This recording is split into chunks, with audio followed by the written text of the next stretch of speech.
So my son got his concussion playing football, and it was at the beginning of his junior year, which was the fall of 2018. And it was a preseason game. It was at the very start of the season. And he actually quite possibly might have suffered 2 concussions in this game.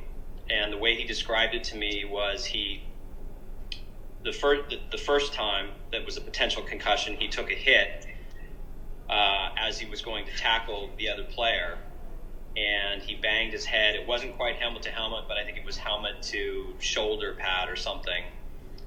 And he got knocked down, and he said he felt a little bit woozy when he got up, slightly dizzy, but not bad enough that he felt like he needed to take himself out of the game. So he stayed in the game, and then about 10 minutes later, he was involved in a different play, and he got slammed to the ground by the opposing player.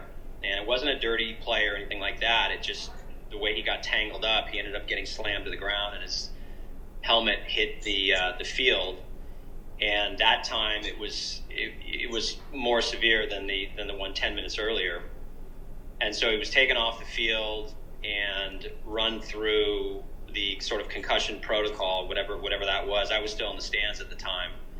I noticed that when he was taken off the field, he was sitting on the training table for an extended period of time. And we didn't think anything was necessarily seriously wrong until after 10 or 15 minutes, he was still sitting on the table, not watching the game. He was facing away from the field. So I decided to walk over there to the other side of the field where his team was and where he was sitting on the table. And I went up and I said hello to him. How are you doing? And he looked a little bit dazed.